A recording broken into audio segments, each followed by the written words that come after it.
Hi, my name is Tim Keenan. I am on the board of the Cypress Chamber of Commerce, and I'm here to welcome you this morning to our very last virtual networking breakfast. We're very excited. Well, our very last for the time being, and hopefully it will be the very last. We have some good news to report in just a second. First of all, we want to thank our presenting sponsor for our monthly networking breakfast, because we can't do these breakfasts without the help of some sponsorship and some financial partners.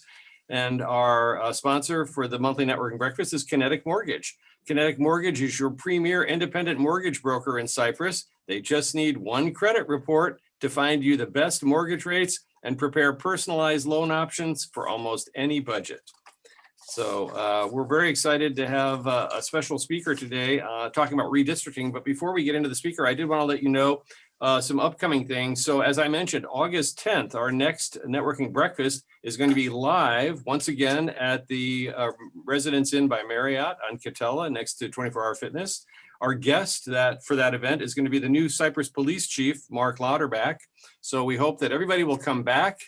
The downside is you have to pay for breakfast and pay for the event, which is an important thing because the chamber needs your support financially, and we have to have you pay for breakfast as well. Tim, can I jump in for just a second? Mm-hmm. For everybody who likes to cut through the Costco parking lot and across the parking lot of the race course to get to the Residence Inn, that shortcut is now closed off because of the Malia Homes development. So you're gonna have to go out to Catella and go down Catella to get to the Residence Inn. That's it. However, there is a shortcut that I always use. I just go into the entrance of the racetrack and go behind Office Depot and behind 24 Hour Fitness, because there's a back way in there as well. So that's another shortcut. That's the shortcut that I use. But you could also turn in off Catella, make a U-turn to turn in off Catella. So we look forward to seeing you August 10th, Tuesday morning at 7:30, back to the early time, because we want to get people back into the office at 9 o'clock, because many people are back on their normal office schedule. So hope you'll do that. And then we also have a save the date notice. Wednesday, October 6th is the State of the City for the city of Cypress. And it's going to be a very unique, more of a networking, mingling event. It's not going to be a sit-down meal, and it's going to be at 4 o'clock in the afternoon. So like a 4 to 6 program. So mark your calendar for Wednesday, October 6th, the State of the City. We're very excited about that. So joining us today is California Redistricting Commissioner Linda Akutagawa. She is the California Citizens Redistricting Commission, a part of that Citizens Redistricting Commission. A number of citizens were appointed to that commission. But Linda is president and CEO of LEAP, which is Leadership Education for Asian Pacifics, a passionate social entrepreneur for over 25 years and a beneficiary of LEAP's leadership program. She's a believer in the value and need for diverse, equitable, and inclusive leadership. Linda received her BS in International Business with a minor in Economics from California State University, LA. She's an Orange County resident, and she's our representative, I believe, for this area on the Redistricting Commission, which is why she's presenting with us today. So Linda, thank you for joining us. All right. Well, thank you, Tim, for having me. And I appreciate that you're all interested in redistricting. And I'm going to be talking about what we do and why we do it and why we need all of you to be engaged as well, too. So looking forward to not only making the presentation, but afterwards having that conversation. So Tim, whenever you're ready to show the slides, we can go ahead. Well, I was just making you host. Got it. Okay, then I will show my slides then. There you go. Let's see. There we go. All right. And if everybody else could mute their screens, we'd appreciate it. Okay. All right. Everyone can see it or mute their microphones rather. All right. Well, thank you very much. I'll just mention to you, well, first off, I just want to say thank you for having me.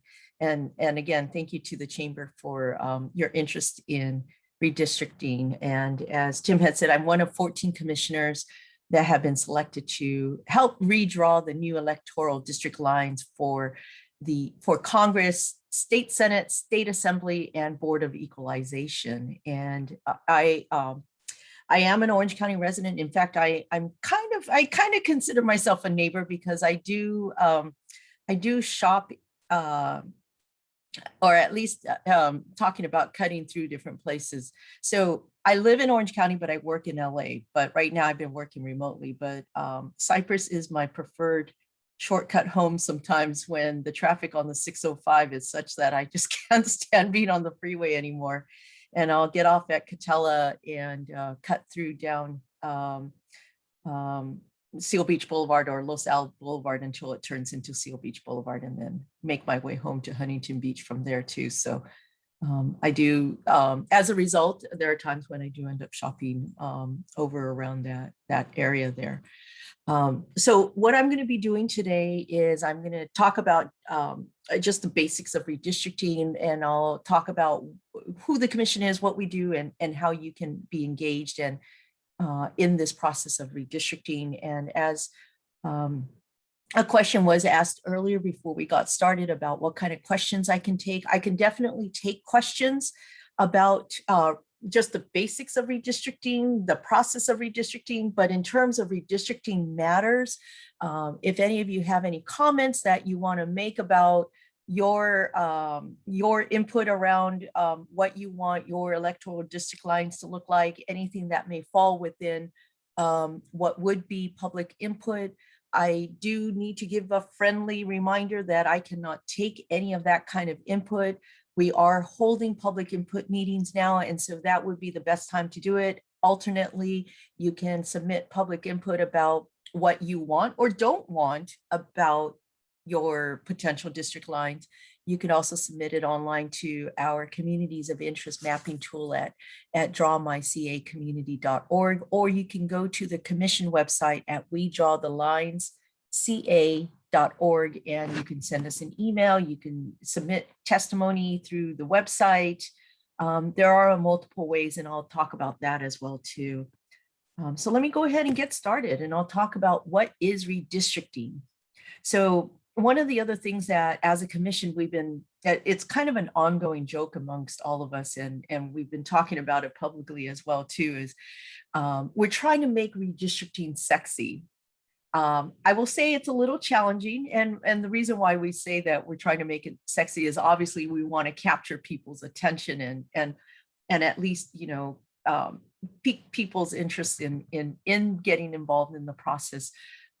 However, as I mentioned, it is a little bit challenging. But let me just tell you briefly, redistricting is defined as drawing new boundaries that determine which Californians are represented in which electoral district. And as you'll see from the image there, we just went through the decennial census, and now we're going through the decennial redistricting process. And that then leads to our representation and really who represents us. That's what redistricting is meant to help do.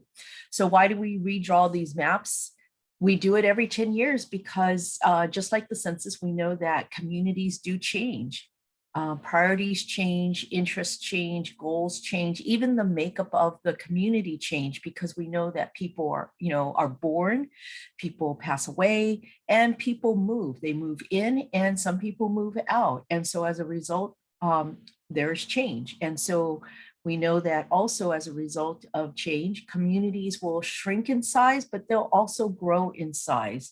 And so areas that were once roughly the same number of people can become unequal in their size in terms of districts. And so these are just some of the reasons why we need to redraw the new district lines. And so what we need to do is to ensure that the electoral districts do reflect and are updated to reflect the changes in the community, and to ensure that each district is roughly the same or same size or equal number of people are in each district. So why is it important? It's your voice, your choice. One of the greatest powers that Californians have is to elect their own representatives to conduct the business of their government. So how district boundaries are configured can make the difference between a community being empowered and a community and maximizing the voters' voices of that community, or a community being muted and not having their voices heard by their elected officials.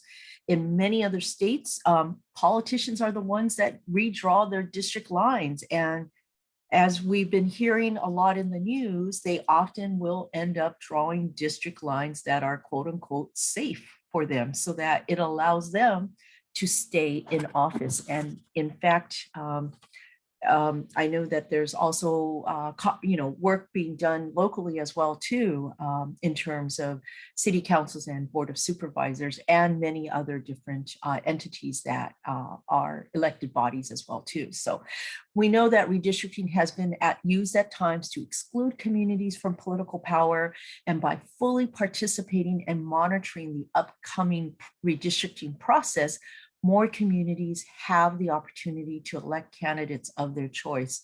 And I'll also say it enables all of us to really further understand, what this process is about so that we can also participate in meaningful ways. So I'll talk about how you can also participate or be involved as well too. So speaking up about your community is critical to keeping your community whole to the extent possible. And this ensures that your voice is heard by your elected leaders when decisions need to be made regarding things such as, for example, quality and funding of your children's education or your grandkids' education, or determining your tax rates, especially as businesses, or issues around housing and transportation and traffic for sure. So your input is really valuable in ensuring, in helping to ensure, how the new political boundaries will be shaped. So what we did is we wanted to put together just a short, easy way to describe how redistricting affects you. I call it what's in it for you, the WIFM. And so we thought it would be beneficial to just outline this, and there's 4 different areas or ways in which redistricting can impact you. So 1, power to the people. The Voters First Act was historic in California because it transferred the power of drawing district maps away from politicians and gave it to us, the people of California. Secondly, this process also ensures that we have a champion for our issues. So having the opportunity to elect representatives that champion our issues is important in a state like California, where, in a state as large as California, and when you think about it as a region as large as Southern California too, issues can vary drastically from one street to the next, one city to the next city. For example, in Northern California, we're hearing about things related to environmental, economic, and fire danger issues, and traffic and housing, depending on where in Northern California one might be. In Central California, we're hearing a lot around water and agricultural issues, also issues around poverty and issues related to farm workers as well as the farmers.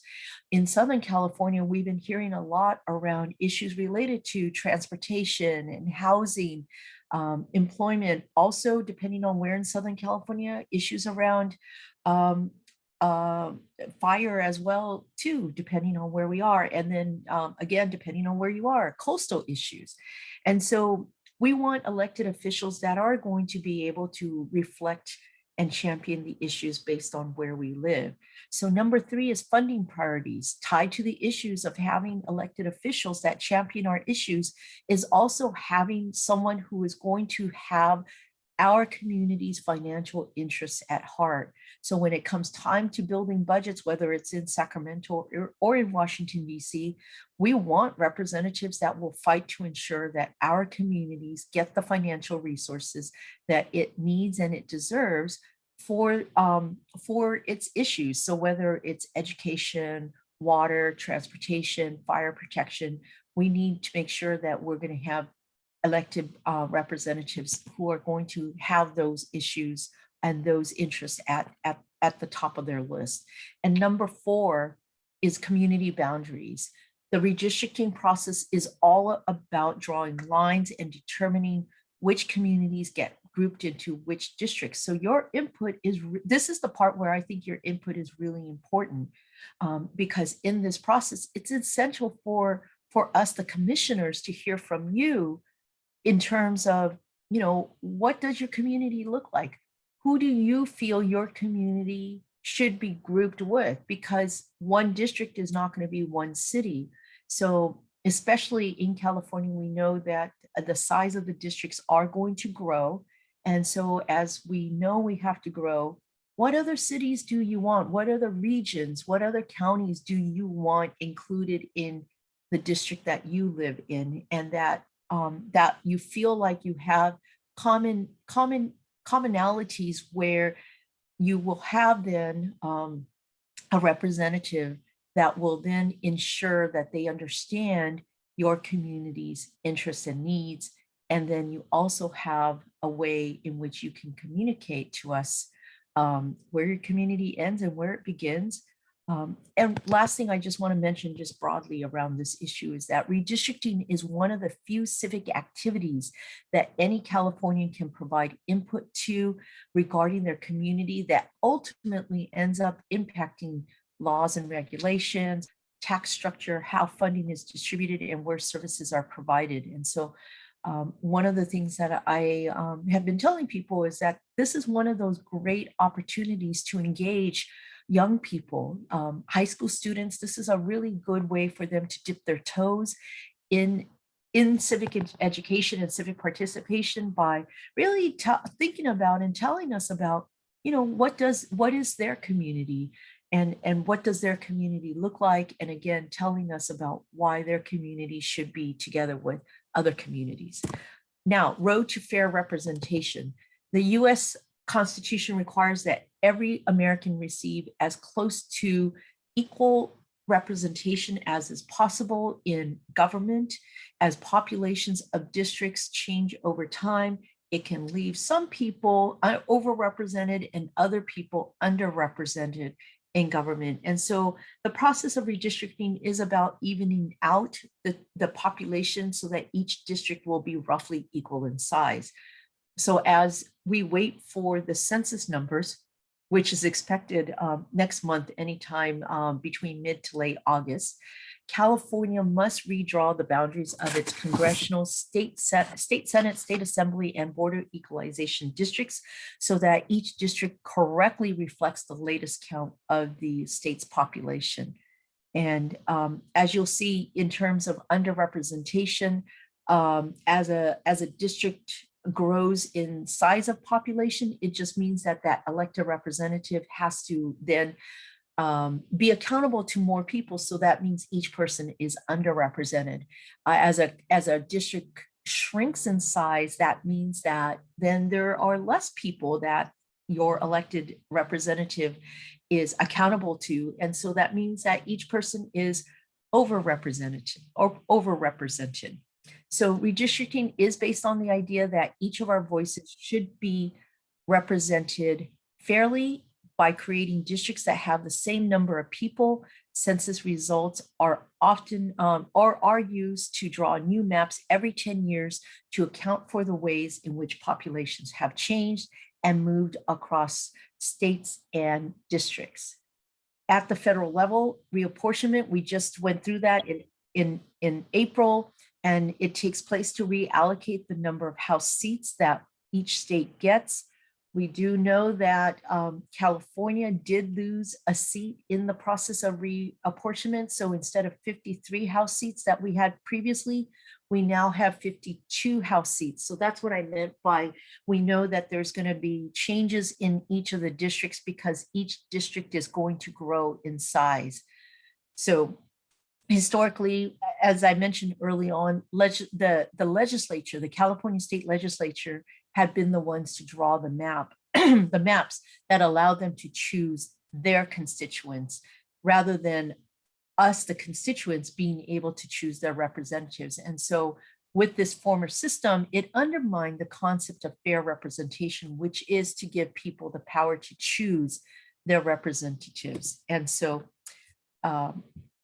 Okay, I just wanted to show you this chart here briefly to show why independent redistricting matters.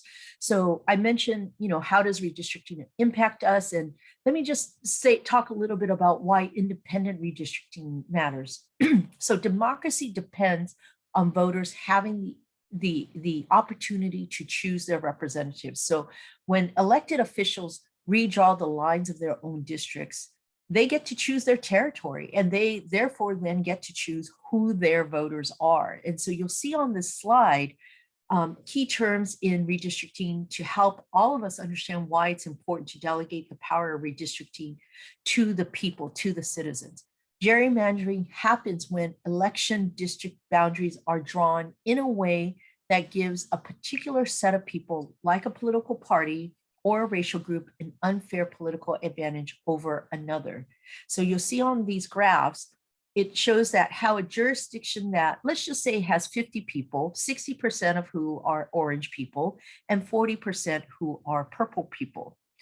5 districts can be drawn in multiple ways, but they're not always going to be fair. The first 2 examples show ways in which the district lines are drawn in a fair manner, where the districts are drawn to reflect the population proportionately.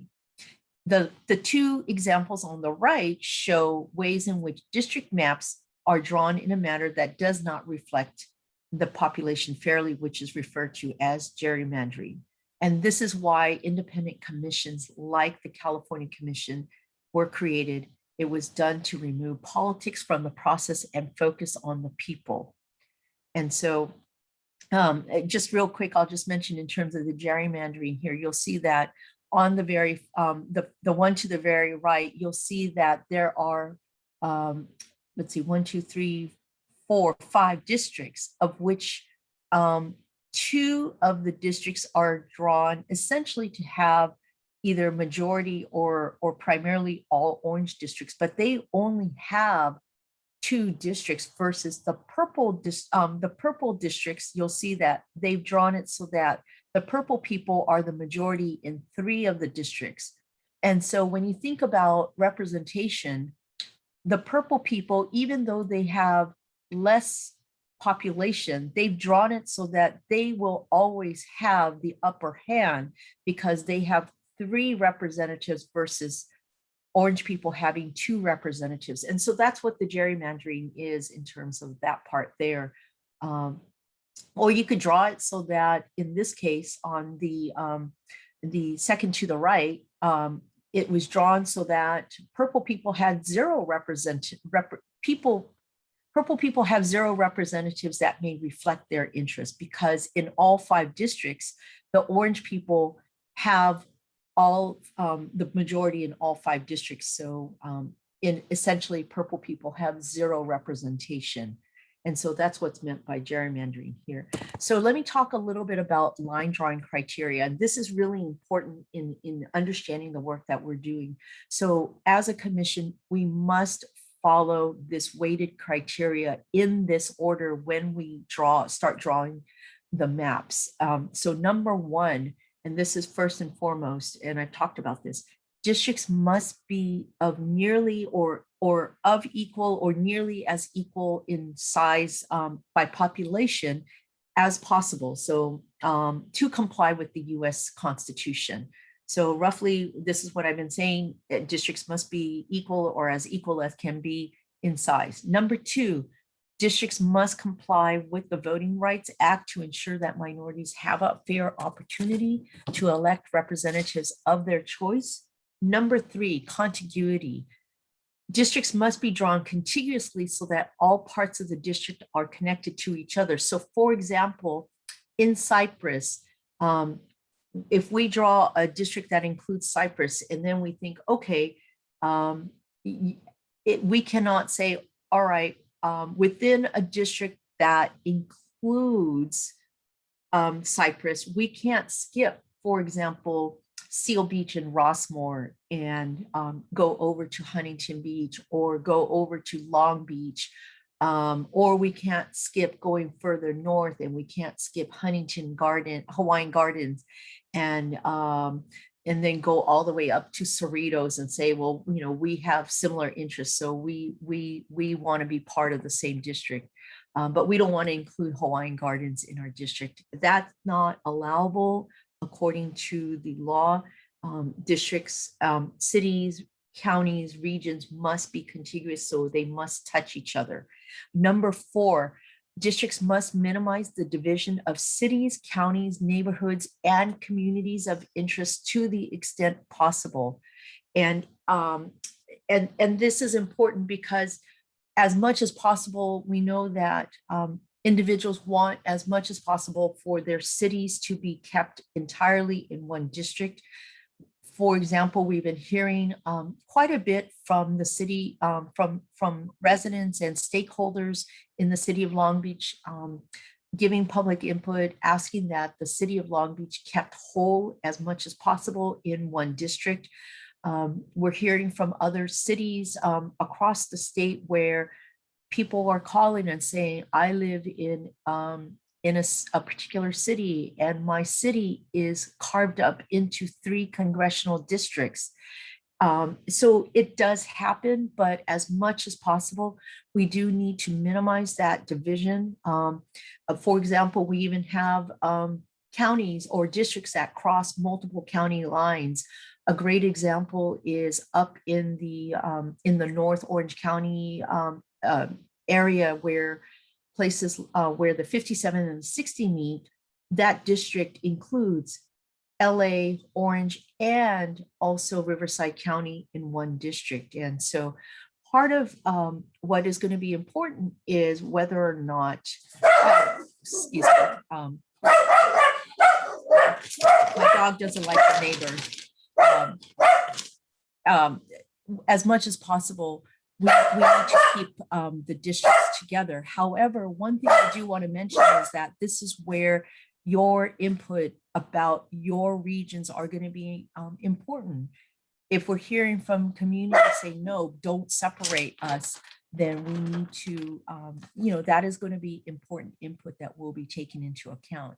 Number 5, districts should be as geographically compact such that nearby areas of population are not bypassed for more distant populations. So as much as possible, and this requirement refers to density, not shape, as much as possible, we need to try to keep a district so that it doesn't mean that, a constituent does not have to drive 2 hours to get to their elected officials' district office.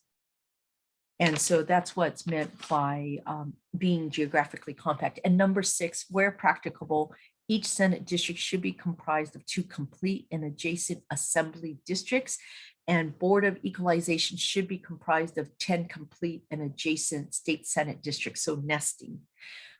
Last thing I want to mention around this. So you have to, do you need to talk to your dog? I think your dog thinks you're talking to her because you're talking and she hears you. You got everything there? You okay? Yes.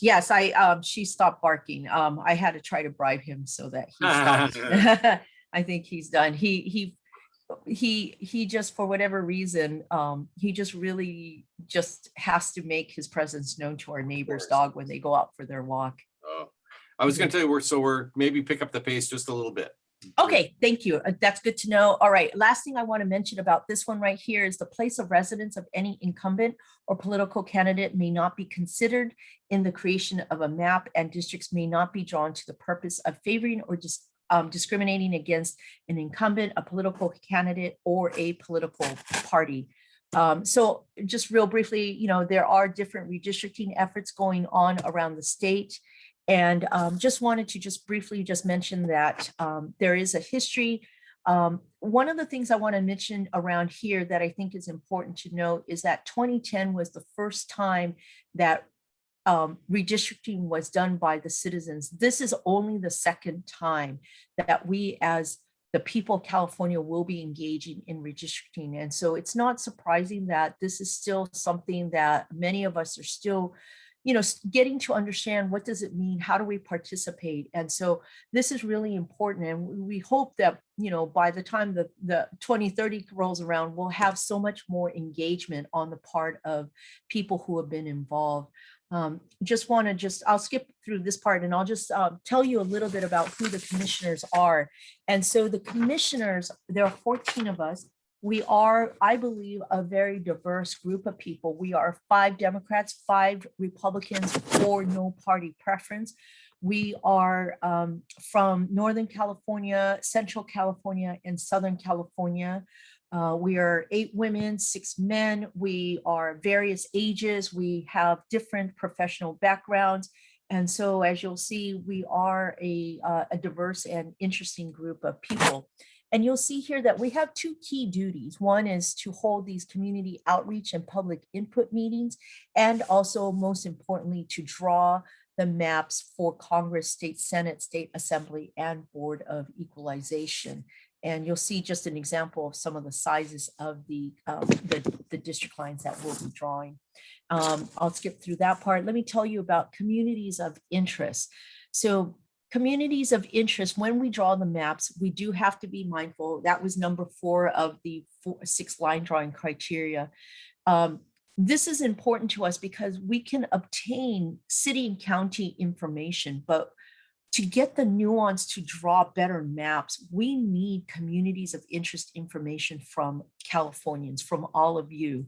And communities of interest is defined as a concentrated population which shares common social and economic interests that should be included within a single district for the purposes of effective and fair representation. Examples include areas in which people share similar living standards, have similar cultures, have same transportation facilities, have similar work opportunities, have access to the same media. People can belong to multiple communities of interest, based on where you work, where you live, where you play. And so keep in mind that a community of interest is not a district in itself, but it does help to form the building blocks of a district. And so there are different ways you could describe your community, using geography like waterways, whether you're rural or urban or you're mountainous. You could use it by describing the boundaries, your cities, your county lines, different areas. One of the things that I'll mention is that we do have public input meetings going on. Our next one for Orange County is taking place on June 24th. We do have a meeting for LA County this Saturday, this coming Saturday. And so that may also be something that you might want to participate in, because where Cypress is, you straddle those boundaries. So you may want to speak up in terms of relation to where you believe Cypress sits. But one of the things we're doing is we're digitizing maps. So as much specificity as you can tell us about the boundaries of the district, or not the district, the community that you're talking about would be helpful. Now, how can you describe your communities? You could do so by telling us, not only by creating maps, going online to the communities of interest mapping tool at drawmycacommunity.org, but you could also tell us about your communities. There's no real clear rules, so it does make it a little squishy, but tell us about your community. Just think about it that way. What makes your community your community? You could call into the public input meetings either this Saturday or on July 24th. The stories that you tell us are powerful, or you could send us an email. You could write in about your community on the communities of interest tool. You could tell us a lot of different things. You could tell us about what makes your community unique. You could tell us about what binds your communities together. What we do need, as I mentioned, is that we're digitizing maps. So we do need some idea of the boundaries of your community that you're talking about. And you could draw it for us. You could tell us by giving us the boundaries and say, to the north, it's this, to the south, it's this, to the east, it's this, and to the west, it's this. How do you do this? So again, you could describe and then draw the map or describe your map, and then send us your testimony directly to us.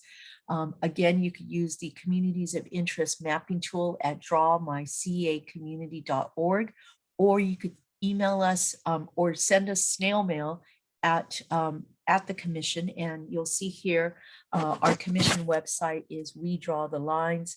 WeDrawTheLineCA.org, or you could send us an email at votersfirstact@crc.ca.gov, or you could mail us a letter at the Redistricting Commission. I also want to mention that if you work with any members who work with communities, have customers that might prefer a non-English language material to understand, there are various translated materials that can also be provided, and we are going to be providing interpretation with 5 days advance notice at the July meetings, and then come August, we'll be providing it automatically. Lastly, I just want to mention in terms of timeline, I invite any of you who are interested in following along, join us for any of our business meetings. One of the hot topics right now that we'll be talking about is the timeline. When will we release the final, or when will we just submit the final maps? When will we release the draft maps? And right now we're looking at a timeline of somewhere between November to December for draft maps.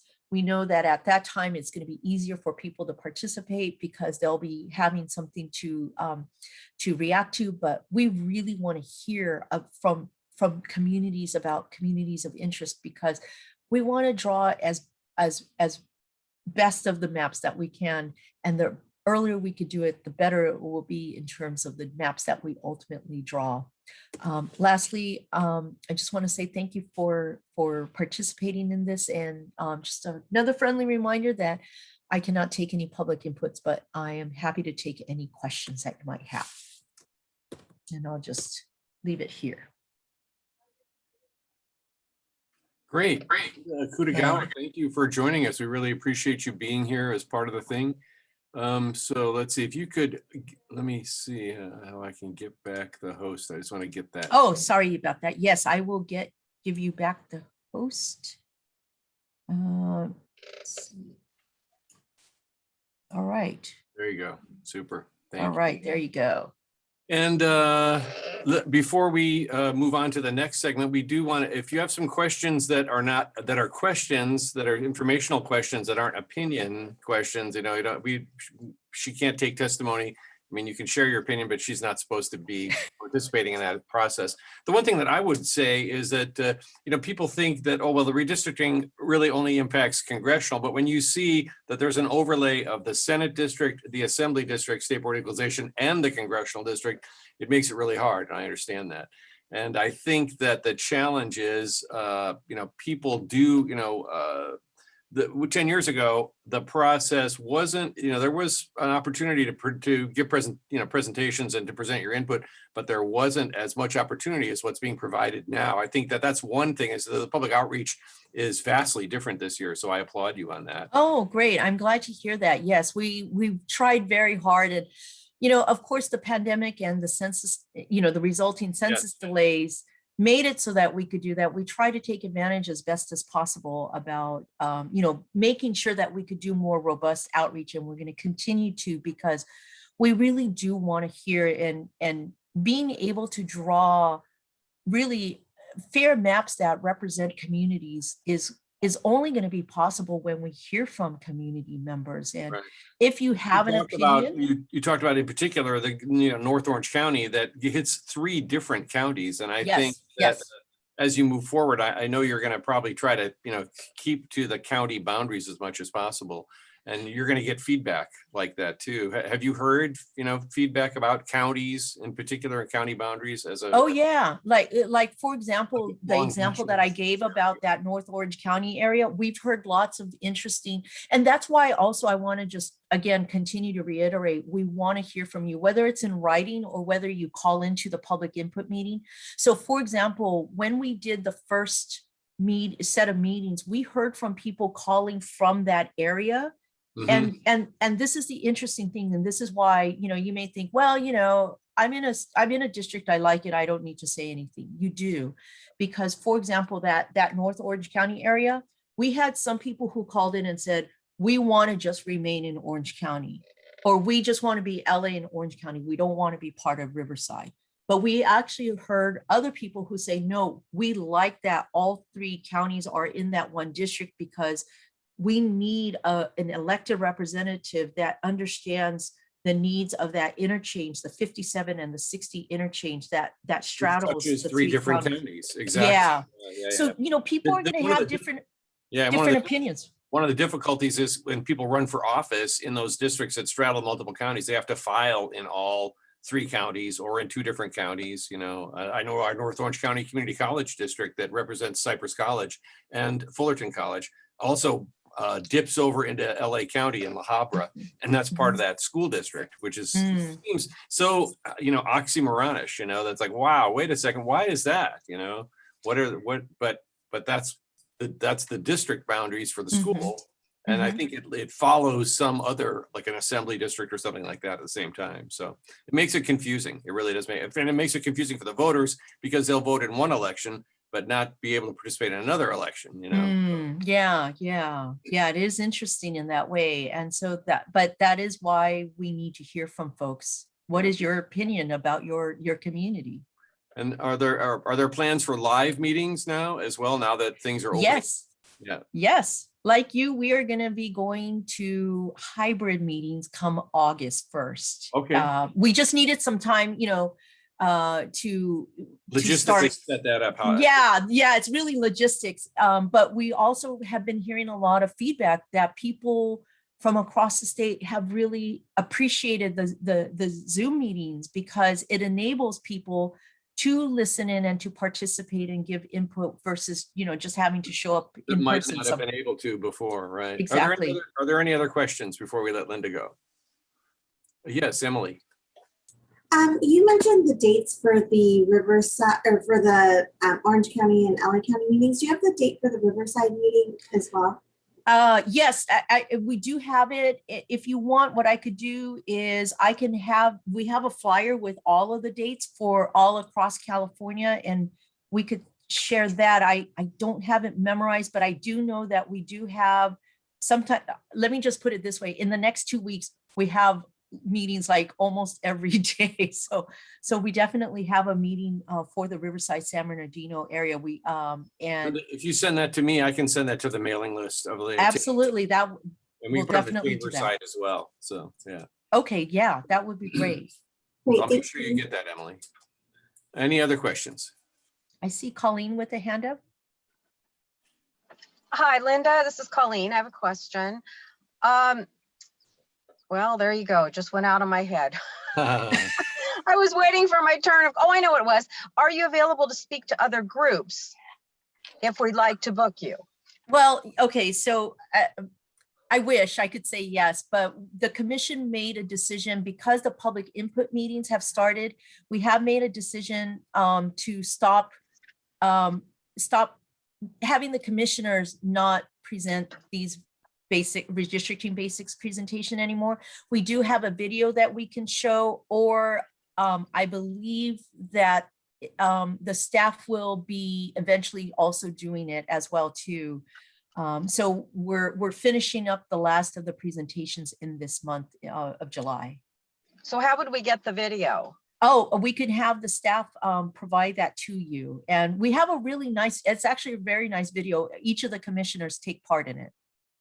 Great. That's a good idea. And actually, Linda was scheduled to be our speaker in June, but it got pushed into July. So we're sort of probably the tail end of the meetings because of scheduling conflicts. So great. Any other questions? Well, Linda, thank you very much for being here. We really appreciate it. I'm going to stop the recording